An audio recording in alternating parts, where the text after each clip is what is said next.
Hello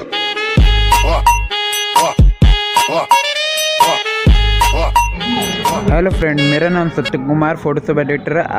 आप मेरे channel को सब्सक्राइब करेंगे, आपको बहुत सारे फोटोशॉप ट्यूटोरियल मिलेंगे। Thank you for watching and subscribe for YouTube channel. Here, we can of course create a selection around the black area to isolate it, but I like working with vectors better because they give you smaller file sizes and they're easier to edit. So we're going to create a vector around the frame. So I'm going to press Z on the keyboard. I'm holding the Z key. I'm not letting go of it. And I'm going to zoom in to the corner here and release the Z key. It'll bring me back to the pen tool, which I had selected.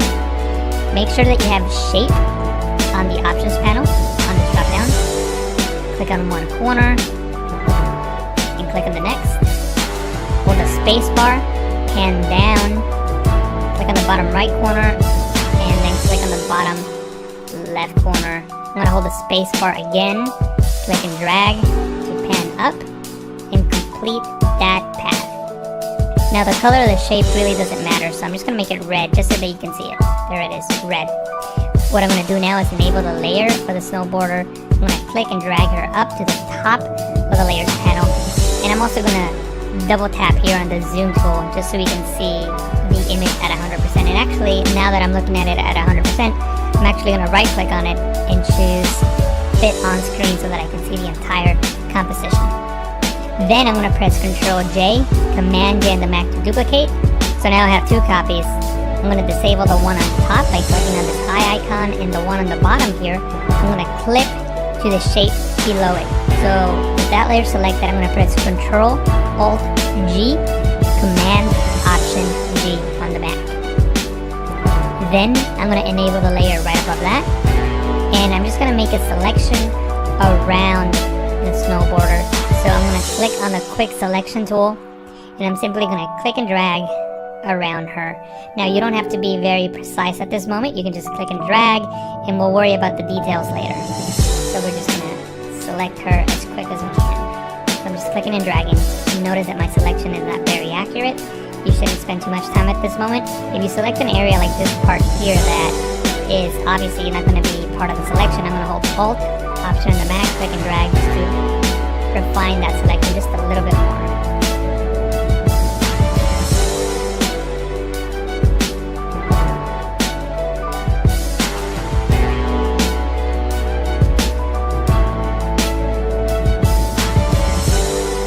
Now that I have the selection active around the snowboarder, I'm going to select that top layer and click on the layer mask icon to create a mask around the snowboarder. So what I'm going to do now is click on this top layer, hold shift and click on the layer below it so they're both selected, and I'm going to click on this little chain link icon here to link those two layers.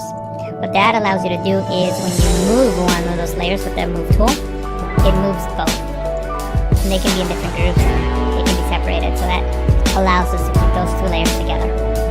What I'm going to do now is press Ctrl T, Command T to transform, to scale this and adjust it accordingly. If you can't see the corner handles that you want to click and drag on, you can press Ctrl 0, that's Command 0 on the Mac, for the bird's eye view that allows you to see all four corner handles. Then I'm going to click and drag on this one here. So I'm just going to paint with white in these areas here.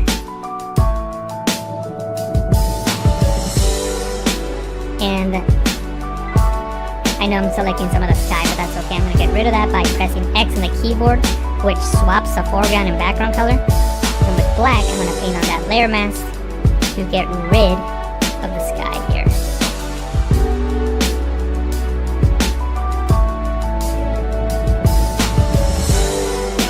And I'm not going to take the time to do so now. I will do that after the tutorial and you can see the final image, but I'm just going to go around the entire image and just make sure that everything is masked out accordingly. And in most of these areas, everything seems to be okay. I know we gotta work on this area here, and like I said, I'll do that after I'm done with the tutorial and you can see my final result. But for now, we'll just leave it as is. I'm gonna press Z on the keyboard, right click, and choose fit to screen. And what we're gonna work on now is extra elements that are gonna help our composite look much more realistic and much more interesting. So from the Adobe stock library, I downloaded two elements we're going to use. We're going to use this shovel with the snow, so let me just double click on that to open that up. And by the way, the links to these files are on the description. You have to download them from Adobe stock. They're not free, but you can use a watermark preview to practice on. So I would recommend you doing that just so that you can have a way to practice and learn. So the first thing I gotta do is get rid of this shovel. I'm gonna click on the lasso tool. I'm gonna make a selection around this shovel. And as you can see, it's not very accurate. It's okay. Then I can hold shift and backspace. Or you can go into edit, fill to bring up the fill menu. Under contents, choose content aware and press OK. And Photoshop will fill in those pixels and make the shovel disappear. I'm going to press Ctrl D, Command D on the Mac to deselect. And this is what we're going to work with. The first thing that we need to do is mask out the snow from the ground. So I'm going to go into the channels panel, and I'm going to look for the channel that's got the most contrast. In this case, the blue channel.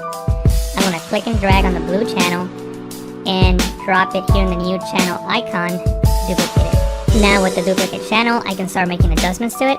The first thing I'm going to do is fill with white on the areas that I want to keep for sure. So with the lasso tool selected, I'm just going to click and drag and make a very rough selection on the areas that I know for sure I want to keep, which is all this top part here.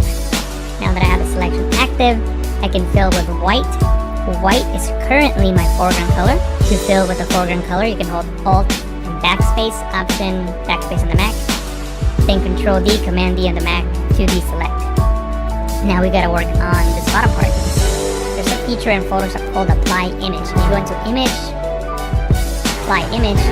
What Apply Image allows you to do is to take an image and apply it onto itself using the blend mode. In this case, we're taking the blue copy, applying the screen blend mode onto itself. So notice what happens here on the snow on the edge. It essentially turns white, which is what we want. You could also, of course, apply a multiply blend mode and it'll give you a different result. In this case, I think I'm going to go with screen, and then I'll just work on the edges in the next step. So I'm going to press OK. And what I'm going to do now is go into Image, Adjustment, Levels, and bring the levels to the right, the dark valleys to the right, so we have more contrast between the snow and the ground. And remember, we're going to be making a selection. Anything that's white in this screen will be selected. Anything that is black will be deselected. So I'm going to drag this one over to the left a little bit. I'm looking at the edges here. And maybe drag this one to the left as well. And press OK. Now, what I'm going to do now is click on the brush tool, select black as my foreground color so I can paint with black. I'm going to increase the size of my brush by clicking on the right bracket key on the keyboard, and I'm just going to paint with black. And again, you don't have to be very accurate. As long as you get close enough, it should be good. And I'm just painting these pixels away, which represent the floor. And once again, I'm going to go into Image, Adjustment, Levels, and darken up some of the darker pixels and brighten up the mid-tones a little bit. And press OK. So this selection looks like it'll work. So I'm going to press Control, Command on the Mac, click on the blue copy icon to make a selection around it. Go back into the Layers panel. On the background layer, which is the only layer that we have in this document, I'm going to click on the new layer mask icon. And notice now that the floor is no longer there. Now, it's not a perfect selection, but it's going to work because the color of the floor and the color of the table are very similar colors, and I think we're going to be able to get away with it. So what I'm going to do is I'm just going to simply click on the layer, select the Move tool, click and drag the layer over onto the other file by hovering over the tab, and then coming down and releasing, and there's our file. It's a really big layer, so we're going to need to scale it down.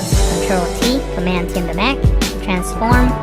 We can't see the corner handles, so I'm going to press Control 0, Command 0 on the Mac. There's the corner handles, and now I'm going to adjust them accordingly. I'm holding Shift as I'm clicking on these corner handles to keep the file constrained.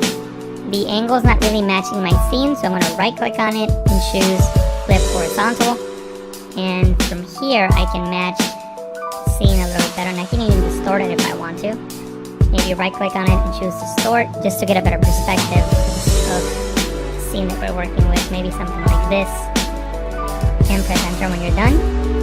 Now that we have this file in place, I'm going to press V on the keyboard, right click, fit to screen. Then I'm going to press V on the keyboard to get the move tool, and maybe I can move it around if I need to. And I'm going to click on the new group icon to create a new group. I'm going to click and drag this snow layer in there. I'm going to collapse it, and now it's in that group. Next, I'm going to hold Alt, Option on the Mac, and click on the layer mask icon to create a black layer mask which hides everything. Then, with the brush tool, I can paint with white on this layer mask to start revealing some of that snow. So I'm going to use the bracket keys on the keyboard as I work to increase and decrease the size of my brush. So I'm just painting with white, just bringing in some of that snow.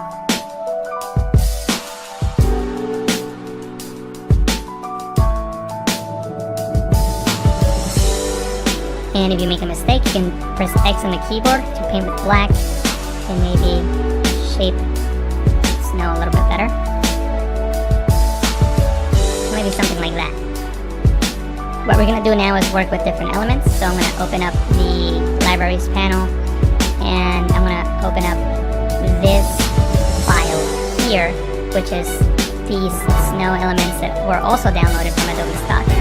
By the way, if you don't have Photoshop CC, you won't have the libraries panel, but you can still download the watermark previews onto your desktop and bring them into Photoshop as you would any other image.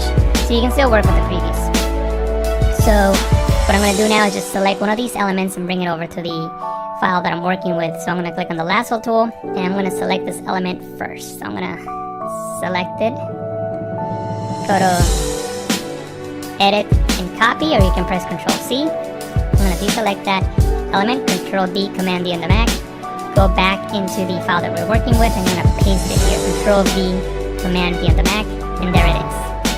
As you can see, it's a high resolution file, which is good. I'm going to change the blend mode to screen so the black pixels disappear, and we only keep the bright pixels, in this case the snow.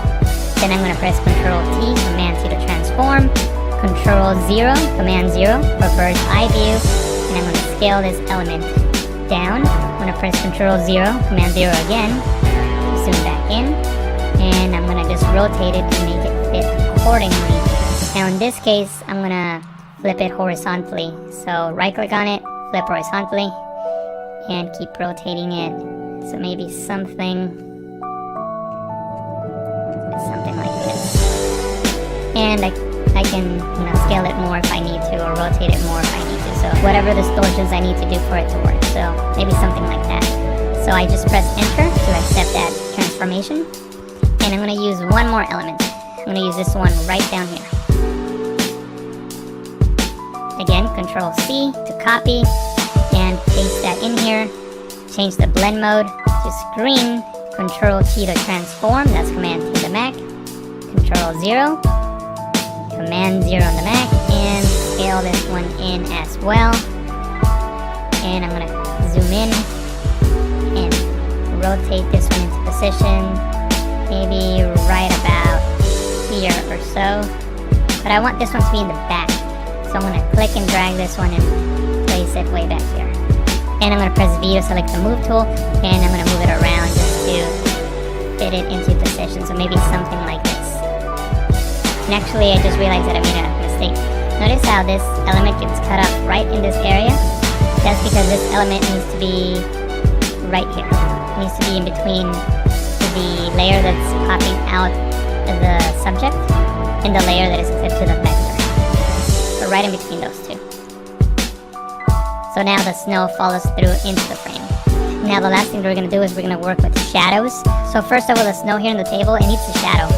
So I'm going to open up this group, double click on the snow layer here, and click on drop shadow.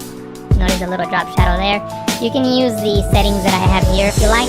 Notice that I'm not using black, I'm using a dark burgundy color, which is similar to that color you see right there, right under the frame. And just brought the intensity down to about 25% using multiply. And notice the light is coming from the right. The light on her face is coming from the right, and so is the light hitting the frame. So you sort of want to match that with the shadows. So the shadows will be on the left side, sort of like here behind the frame. So this is what this is showing. If I were to bring it up to 100%, this is what that looks like. Obviously that's too much, so leave it at about 25% or so. And what I'm going to do now is right above this snow element here, I'm going to create a new layer, and I'm just going to paint with this color here under the board.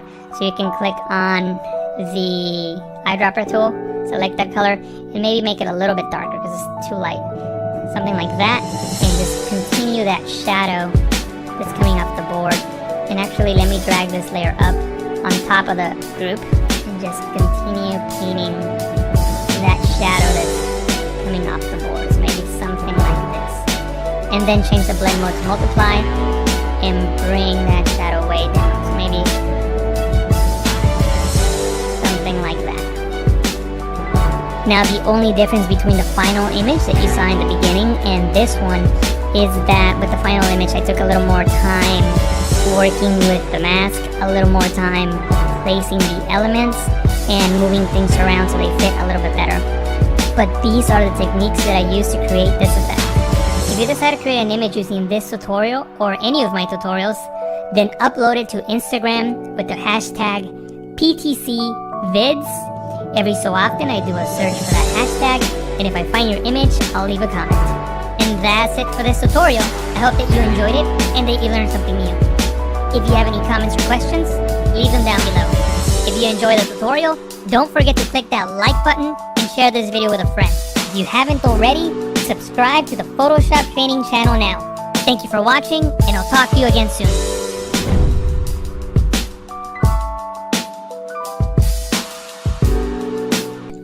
And then maybe shift the edge with a negative value and see how that's adjusted. So, and keep adjusting it and making sure that that line is gone, but we don't lose any detail that we want to keep.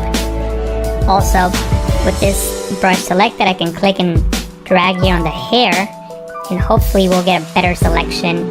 So now, didn't do that good of a job here, so I'm just gonna leave it like this for now, and then I can come back with the brush tool and fix that in a moment.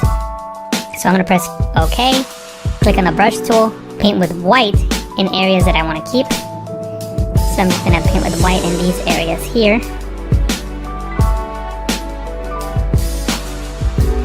And I know I'm selecting some of the sky, but that's okay. I'm going to get rid of that by pressing X on the keyboard, which swaps the foreground and background color. And with black, I'm going to paint on that layer mask to get rid of the sky here.